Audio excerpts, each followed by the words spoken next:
ನಮಸ್ತೆ ಎಜಿ ನ್ಯೂಸ್ಗೆ ಸ್ವಾಗತ. ಮುಂಗಾರು ಹೆಸರು ಬೆಳೆ ರೋಗದಿಂದ ಅನ್ನದಾತರು ಸಂಕಷ್ಟ. ರಾಜ್ಯ ರೈತ ಸಂಘದಿಂದ ಸರ್ಕಾರಕ್ಕೆ ಪರಿಹಾರಕ್ಕೆ ಮನವಿ. ಮುಂಗಾರು ಆರಂಭದಲ್ಲಿ ರಾಜ್ಯದಾದ್ಯಂತ ಭರ್ಜರಿ ಮಳೆಯಾಗಿತ್ತು. ಅನ್ನದಾತರು ಸಾಲ ಸೋಲ ಮಾಡಿ ಹೆಸರು, ಶೇಂಗಾ, ಮೆಕ್ಕೆಜೋಳ, ತೊಗರಿ, ಸೋಯಾಬೀನ್ ಸೇರಿ ಇತರೆ ಬೆಳೆಗಳನ್ನ ಖುಷಿಯಿಂದ ಬಿತ್ತನೆ ಮಾಡಿದ್ರು. ಫಸಲು ಕೂಡ ಅಷ್ಟೇ ಹುಲುಸಾಗಿ ಬೆಳೆದಿತ್ತು. ಆದರೆ ಯಾವಾಗ ಕಳೆದ 2 ತಿಂಗಳಿಂದ ಮಳೆದೇವ ಮುನಿಸಿಕೊಂಡಿದ್ದಾರೆ. ಇದರಿಂದಾಗಿ ಆ ಜಿಲ್ಲೆಯ ರೈತರ ಜಮೀನಿನಲ್ಲಿ ಹೆಸರು ಬೆಳೆ ಬಾಡಿ ಬತ್ತಿ ಹೋದ. ಹೆಸರು ಬೆಳೆಯನ್ನ ಕೆಲವು ರೈತರು ಹೆಸರು ಬೆಳೆಯನ್ನ ಹರಗಿದ್ರೆ, ಇನ್ನು ಕೆಲವು ರೈತರು ಕುರಿ, ದನ, ಕರುಗಳನ್ನ ಬಿಟ್ಟು ಹೆಸರು ಬೆಳೆಯನ್ನ ನಾಶಪಡಿಸಿದ್ದಾರೆ. ಅಲ್ಪ ಸ್ವಲ್ಪ ಅಳಿದು ಉಳಿದಿರುವ ಹೆಸರು ಬೆಳೆಗಳಿಗೆ ಕಳೆದ ತಿಂಗಳು ಸುರಿದ ಮಳೆಗೆ ಹಾಗೂ ಮೋಡ ಕವಿದ ವಾತಾವರಣದಿಂದಾಗಿ ಹೆಸರು ಬೆಳೆಗಳಿಗೆ ಹಳದಿ ರೋಗ, ಕಬ್ಬಿಣ ರೋಗ, ನಂಜಾಣು ರೋಗ, ಕ್ಷೀರು ರೋಗ, ಇನ್ನೂ ಹಲವಾರು ರೋಗಗಳು ಬಿದ್ದು ಹೆಸರು ಬೆಳೆ ನಾಶವಾಗಿದೆ. ಜಿಲ್ಲೆಯ ರೈತರು ಇದ್ದ ಹೆಸರು ಬೆಳೆಗಳನ್ನ ಉಳಿಸಿಕೊಳ್ಳುವ ಸಲುವಾಗಿ ರೈತರು ಕೀಟನಾಶಕ ಔಷಧಿಯನ್ನ ಸಿಂಪಡಣೆ ಮಾಡಿದ್ರೂ ಕೂಡ ಹೆಸರು ಬೆಳೆ ಏನೋ ಪ್ರಯೋಜನವಾಗದೆ ಹೆಸರು ಬೆಳೆಯನ್ನ ಕಳೆದುಕೊಂಡ ಅನ್ನದಾತರು ಸಂಕಟಕ್ಕೆ ಸಿಲುಕಿದ್ದಾರೆ. ಈ ಕುರಿತಾಗಿ ಡೀಟೇಲ್ ವರದಿಯನ್ನ ನೋಡಿ. ಕೊಪ್ಪಳ ಜಿಲ್ಲೆಯಲ್ಲಿ ಪೂರ್ವ ಮುಂಗಾರು ಮಳೆ ತೇವಾಂಶ ಹೆಚ್ಚಾಗಿದ್ದರಿಂದ ಹೆಸರು ಬೆಳೆಗೆ ವಿವಿಧ ರೋಗ ಬಿದ್ದು ಹೆಸರು ಬೆಳೆ ಹಾಳಾಗಿದೆ. ಹಾಳಾದ ಹೆಸರು ಬೆಳೆಗೆ ಸರ್ಕಾರ ಪರಿಹಾರ ಕೊಡಬೇಕು. ಮುಂಗಾರು ಆರಂಭದಲ್ಲಿ ಬಿತ್ತನೆ ಮಾಡಿದ ಹೆಸರು ಬೆಳೆಗೆ ಸರ್ಕಾರ ಬರ ಘೋಷಣೆ ಮಾಡಬೇಕು. ರೈತರಿಗೆ 2 ವರ್ಷ ಬೆಳೆ ವಿಮೆ ಬಿಡುಗಡೆ ಮಾಡಬೇಕು. ಜಿಲ್ಲಾದಾದ್ಯಂತ ರೈತರಿಗೆ ಯೂರಿಯಾ ಗೊಬ್ಬರವನ್ನ ಕೊರತೆ ಆಗದಂತೆ ಸಮರ್ಪಕವಾಗಿ ಹೆಚ್ಚಿನ ರೀತಿಯಲ್ಲಿ ಯೂರಿಯಾ ಗೊಬ್ಬರವನ್ನ ಕೊಡಬೇಕು ಅಂತ ಒತ್ತಾಯಿಸಿ ಕರ್ನಾಟಕ ರಾಜ್ಯ ರೈತ ಸಂಘದ ರಾಜ್ಯ ಉಪಾಧ್ಯಕ್ಷರು ಆದ ಅಂದಪ್ಪ ರುದ್ರಪ್ಪ ಕೋಳೂರ ಹಾಗೂ ದೇವರಡ್ಡಿ ನಾಗರೆಡ್ಡಿ ಇವರ ನೇತೃತ್ವದಲ್ಲಿ ಕುಕನೂರು ತಾಲೂಕಿನ ತಹಸೀಲ್ದಾರ್ ಕಚೇರಿಯಲ್ಲಿ ಶಿರಸ್ತೆದಾರು ಆದ ಬಸವರಾಜ್ ಮಡಿವಾಳರು ಇವರ ಮೂಲಕ ಕೊಪ್ಪಳ ಜಿಲ್ಲಾಧಿಕಾರಿಗಳು ಆದ ಸುರೇಶ್ ಹಿಟ್ನಾಳ್ ರವರಿಗೆ ಮನವಿ ಪತ್ರ ಸಲ್ಲಿಸಲಾಗಿದೆ. ಮನವಿ ಪತ್ರ ಸ್ವೀಕರಿಸಿದ ಬಸವರಾಜ್ ಮಡಿವಾಳರ್ ಇವರು ನಿಮ್ಮ ಮನವಿ ಪತ್ರವನ್ನ ಜಿಲ್ಲಾಧಿಕಾರಿಗಳಿಗೆ ಕಳಿಸಿಕೊಡುವುದಾಗಿ ಭರವಸೆ ಕೊಟ್ಟಿದ್ದಾರೆ. ಈ ವರ್ಷ ಪೂರ್ವ ಮುಂಗಾರು ಮಳೆಗೆ ಹಾಗೂ ಮೋಡ ಕವಿದ ವಾತಾವರಣದಿಂದಾಗಿ ಹೆಸರು ಬೆಳೆಗಳು ಹಳದಿ ರೋಗ, ಬೂದಿ ರೋಗ, ನಂಜಾಣು ರೋಗದಿಂದ ಹೆಸರು ಬೆಳೆ ಹಾಳಾಗಿದ್ದು, ಸರ್ಕಾರ ಹಾಳಾದ ರೈತರಿಗೆ ಸೂಕ್ತ ಪರಿಹಾರ ಕೊಡಬೇಕು. ರೈತರಿಗೆ ಬೆಳೆ ವಿಮೆ ಬಂದಿಲ್ಲ. 2 ವರ್ಷದ ಬೆಳೆ ವಿಮೆ ಬಿಡುಗಡೆ ಮಾಡಬೇಕು. ಹೆಸರು ಬೆಳೆಗಳಿಗೆ ಬರ ಘೋಷಿಸಬೇಕು ಅಂತ ಶ್ರೇಷ್ಠ ಕೃಷಿಕ ಪ್ರಶಸ್ತಿ ವಿಜೇತೆ ಮಹಿಳೆಯರು ಆದ ಸವಿತಾ ಉಮೇಶ್ ನಾಗರೆಡ್ಡಿ ಇವರು ಮಾತನಾಡಿದರು. ಪ್ರಾರಂಭದಲ್ಲಿ ಅದ್ಭುತ ಭರ್ಜರಿ ಮಳೆ ಆಯ್ತು. ಭರ್ಜರಿ ಮಳೆ ಆಯ್ತು. ಉಮಾಯದಿಂದ ನಾವು ಸಾಲ ಮಾಡಿ ಹಿಂದಲ್ ಸಾಲ ತೀರ್ಸ್ಕೊಳಕ್ ಬರ್ತಂತೆ ಜಾಸ್ತಿ ಹೆಸರು ಬಿತ್ಕೊಂಡ್ವಿ.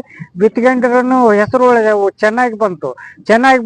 ಚೆನ್ನಾಗಿ ಒಳ್ಳೆ ಬೆಳಿ ಬರೋ ಟೈಮ್ಗೆ ಮಳೆ ಕೈ ಕೊಟ್ಟ ಹಾಳಾಗಿ ಹೋಗ್ಬಿಡ್ತು. ಬಾಡಿ ಎಲ್ಲ ಹೆಸರು ಬಾಡಿ ಹಾಳಾಗ್ಬಿಟ್ಟು ಆಮೇಲೆ ಹಾಳಾಗ್ಯವ ಕೆಲವೊಬ್ರು ಹೊಲ ಹರಿಗಿಬಿಟ್ಟು ಕೆಲವಷ್ಟು ಹೊಲ ಸ್ವಲ್ಪ ಎಲೆ ತುಲ ಇತ್ತಿದ್ದಲ್ಲಿ ಬಿಟ್ಕೊಂಡ್ವಿ. ಮಳೆ ತುಲ ಆಕೈತೆ ಅಂತೇಳಿ ಆ ಮಳೆ ಆಯ್ತು. ಮಳೆ ಆದ್ರೂ ಇದ್ದದ್ದು ಬೆಳಿ ಸೈತೆ ಸಂಪೂರ್ಣ ರೋಗ ಬಿದ್ದು ಹಳದಿ ರೋಗ, ಕೀಡ್ ರೋಗ, ನಂಜಾಣು ರೋಗ ಯಾವ್ದು ನಾನಾಕಾರ ಬಿದ್ದು ಹಾಳಾಗ್ಬಿಟ್ಟು ಆ ಹಾಳಾದ ಬೆಳೆಗೆ ಸರ್ಕಾರ ನಮಗ ಸೂಕ್ತ ಪರಿಹಾರ ಕೊಡ್ಬೇಕು. ಆಮೇಲೆ ಅದಕ್ಕೆ 2-3 ವರ್ಷದಿಂದ ಬೆಳೆ ವಿಮೆ ಬಂದಿಲ್ಲ. ಬೆಳೆ ವಿಮೆ ಕೊಡ್ಬೇಕು. ಬೆಳೆ ವಿಮೆ ಕೊಟ್ರೆ ನಾವು ಬದುಕಕ್ ಚಾನ್ಸ್ ಐತಿ. ಹಿಂದಿನ ಸಾಲ ತೀರ್ಸ್ಬೇಕು ಅಂತ ಬಿತ್ಕೊಂಡಿದ್ವಿ. ಹಿಂದಿನ ಸಾಲ ತೀರ್ಸ್ಕೊಳಕ ಇಲ್ಲ, ಈಗಿನ ಸಾಲ ತೀರ್ಸ್ಕೊಳಕ ಇಲ್ಲ. ಈ ಬಿತ್ಕೋಬೇಕಂದ್ರೆ ಈಗ ಗೊಬ್ಬರ ಸತ್ಯ ಸಿಗಲ್ಲ. ಆ ರೀತಿ ಮನುಷ್ಯರು ಏನಾಗೈತೆ ಪೂರ್ಣ ನಿಗ್ಳಕ್ ಬಿದ್ದೀವಿ. ಸರ್ಕಾರ ಪರಿಹಾರ ಕೊಟ್ರ ಉಳ್ಕೊಂತೀವಿ, ಇಲ್ಲಿಕ್ಕೆ ಪರಿಹಾರ ಕೊಟ್ರ ಉಳ್ಕೊಳಗಲ್ಲ. ಈಗ ಇಲ್ಲ, ಇದನ್ನ ಮುಂಗಾರಿ ಹೆಸರು ಏನೈತಿ ನೋಡು, ಬರ ಘೋಷಣೆ ಮಾಡಿದ್ರು ಚಿಂತಿಲ್ಲ. ಅದು ಬರ ಘೋಷಣೆ ಮಾಡ್ಬೇಕಂತ ಅಂದು ಈ ರೈತ ಸಂಘದ ರಾಜ್ಯ ಉಪಾಧ್ಯಕ್ಷ ನಾನು ಸರ್ಕಾರಕ್ಕೆ ಅಂದಪ್ಪಕೊಳ್ಳೋರು ಇವ್ರು ಕೇಳೋದು ಅಷ್ಟೇ. ನಾನು ಸುಳ್ಳಾಗತ್ತೆ ಹೆಸರು ಪೇಸ್ ಬೇಕಿತ್ತು. ಮಳೆನೂ ಬೇಸಿಗಿತ್ತು. ನೋಡಕ್ಕೊಂದು ತಿಂಗಳು 20 ಕೈ ಕೊಡ್ತೀವಿ.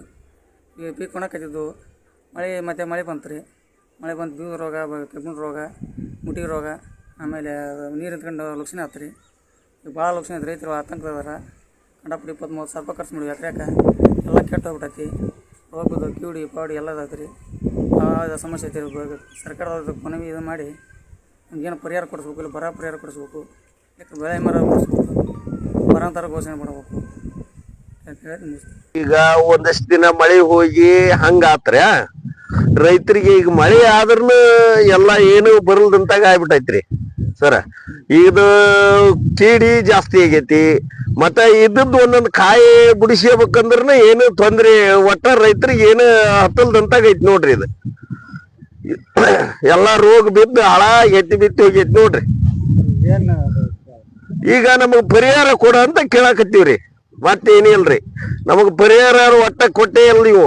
ಅದಲ್ಲಿ 3-4 ವರ್ಷ ಆತು ನಮ್ಮ ಪಂಚಾಯತಿಗೆ ಒಟ್ಟ ಪರಿಹಾರ ಒಟ್ಟ ಬಂದೇ ಇಲ್ರಿ. ಈಗ ನಮಗೆ ಏನ್ರ ಮಾಡಿ ನೀವು ಸಹಾಯ ಮಾಡಬೇಕ್ರಿ. ಒಟ್ಟ ನಮ್ಮಲ್ಲಿ ಇದು ಮಳೆ ಆಶ್ರಿತ ಭೂಮಿ ಆಗಿರೋದ್ರಿಂದ ಮಳೆ ಬಿತ್ತಿದಾಗ ಮಳೆ ಸ್ವಲ್ಪ ಸ್ವಲ್ಪ ಆಯ್ತು.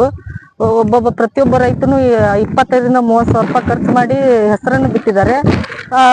ಸಸಿ ಸ್ವಲ್ಪ ಫಸಲು ಬರುವ ಹೊತ್ತಿಗೆ ರೋಗ ಬಾಧೆ ಕೀಟ ಬಾಧೆಯಿಂದ ಎಲ್ಲ ನಾಶ ಹೋಗಿದೆ. ಅದಕ್ಕೆ ಸರ್ಕಾರ ಇದಕ್ಕೆ ಆದಷ್ಟು ಬೇಗ ಗಂಭೀರವಾಗಿ ರೈತರ ಸಮಸ್ಯೆಗಳನ್ನ ಪರಿಹರಿಸಬೇಕು. ಮತ್ತು ಅವ್ರಿಗೆ ಎಲ್ಲ ನಮ್ಮ ರೈತರಿಗೆ ಎಲ್ಲರಿಗೂ ಇದೊಂದು ಬಂದು ಅದನ್ನ ನೋಡಿ ಅವ್ರಿಗೆ ಪರಿಹಾರ ಕೊಡುವಂತ ವ್ಯವಸ್ಥೆಗಳು ಆಗ್ಬೇಕು. ಪ್ರತಿಯೊಬ್ಬರು ಕೃಷಿ ಅಧಿಕಾರಿಗಳು ಭೇಟಿ ಕೊಟ್ಟು ರೈತರಿಗೆ ಸಲಹೆ ಕೊಡ್ಬೇಕು. ಮತ್ತೆ ಇದನ್ನೇನೈತಲ್ಲ ಈ ಮುಂದಿನ ದಿನಗಳಲ್ಲಿ ಏನೇನು ಹಾನಿಯಾಗಿದೆ ರೈತರಿಗೆ ಆ ನಷ್ಟವನ್ನು ಭರಿಸುವಂತ ಕೆಲಸಗಳನ್ನ ಸರ್ಕಾರ ಮಾಡ್ಬೇಕಂತೇಳಿ ನಾವು ಕೇಳ್ಕೊತೀವಿ. ಇದನ್ನ ಮತ್ತೆ ಅವ್ರು ಪರಿಗಣಿಸಿ ಹೋದಲ್ಲಿ ಎಲ್ಲಾ ತಾಲೂಕಾ ಮತ್ತು ಗ್ರಾಮದ ಮಟ್ಟದಿಂದ ಎಲ್ಲಾ ರೈತರು ಕೂಡಿ ಉಗ್ರ ಹೋರಾಟಕ್ಕೆ ಇಳಿಯುವಂತ ಕೆಲಸಗಳು ಮುಂದಿನ ದಿನಗಳಲ್ಲಿ ಆಗತ್ತೆ. ಬಿತ್ತ ಟೈಮ್ನಾಗ ಮಳೆ ಆತ್ರಿ, ನಡಕ ಕೈ ಕೊಟ್ಟು ಬಿಡ್ತೀವಿ. ಈಗ ಅತಿವೃಷ್ಟಿ ಮಳೆ ಆಗಿತ್ತು. ಈಗ ಪೀಕ್ ಚೆನ್ನಾಗ್ಯದ ಅಂದ್ರು ಅವಕ್ಕ ತಾಮ್ರ ರೋಗ, ಕೀಡ್ ರೋಗ, ಬೂದ್ ರೋಗ ಮತ್ತು ಅನೇಕ ರೋಗಗಳಿಂದ ಅವೆಲ್ಲ ಬಿಡಿಸ್ಯಾರ ಬಿಡಪ್ಪ ಅನ್ನೋ ಕಾಣ್ತಾವಲ್ಲ. ಅದಕ್ಕೆ ರೈತರು ಸುಮಾರು 1 ಎಕರೆಕ 20ರಿಂದ 25 ಸಾವಿರ ಖರ್ಚು ಮಾಡ್ಯಾರ. ಇನ್ನೂ ಬರ್ತಾವಂತನ ಎಣ್ಣೆ ಹೊಡಿಯಾಕತ್ತಾರ, ಎಲ್ಲ ಅದ್ರಲ್ಲಿ ಕಸ ತೆಗಿಯಾಕತ್ತಾರ, ಎಲ್ಲ ಮಾಡ್ತಾರ. ಅದಕ್ಕೆ ನೀವು ಕೂಡಲೇ ರೈತರಿಗೆ ಪರಿಹಾರವನ್ನು ಘೋಷಣೆ ಮಾಡ್ಬೇಕು ಮತ್ತು ಬೆಳೆ ವಿಮಾನು ಕೊಡ್ಬೇಕು. ಇಷ್ಟು ಈ ಸರ್ಕಾರ ಬಂದಿಂದ ಯಾವ ಪರಿಹಾರನೂ ಕೊಟ್ಟಿಲ್ಲ, ಬೆಳೆ ವಿಮಾನು ಕೊಟ್ಟಿಲ್ಲ. ಅದಕ್ಕೆ ರೈತರು ಬಹಳ ಸಂಕಷ್ಟಕ್ಕೆ ಈಡಾಗಿದ್ದಾರೆ. ಅದಕ್ಕಾಗಿ ನೀವು ಯಾವುದೇ ಒತ್ತಡ ಯಾವುದೇ ಬಗೆ ಇಟ್ಟು ರೈತರಿಗೆ ಪರಿಹಾರ ಮತ್ತು ಬೆಳೆ ವಿಮಾ ಕೂಡಲೇ ಕೊಟ್ರೆ ಅವ್ರು ಬದುಕಾಕ ಸಾಧ್ಯ ಐತಿ. ఎందుಕಪ್ಪ ಅಂದ್ರ ಮತ್ತೆ ಉರುಳು ಅವ್ರ ಎಣ್ಣೆ ಉರುಳು ಹಾಕ್ಯಣದು ಒಂದ ಪರಿಸ್ಥಿತಿ ರೈತರಿಗೆ ಬರ್ತೈತೆಂದು ನಿಮ್ಮಲ್ಲಿ ವಿನಂತಿಸಿಕೊಳ್ತೇವೆ. ಈ ಸಂದರ್ಭದಲ್ಲಿ ರೈತ ಸಂಘದ ಕಾರ್ಯಕರ್ತರು ಆದ ವಸಂತ ಸಿದ್ದಕೊಪ್ಪ, ಮೌಲಾಸಾಬ್ ನದಾಫ್, ಮೊಹಮ್ಮದ್ ಅಲಿ ವಾಲಿಕಾರ್, ಗುರು ಪಾದಪ್ಪ ಕಮತರ್ ಅನೇಕ ರೈತರು ಪರಿಹಾರ ಕೊಡಲು ಆಗ್ರಹ ಮಾಡಿದರು.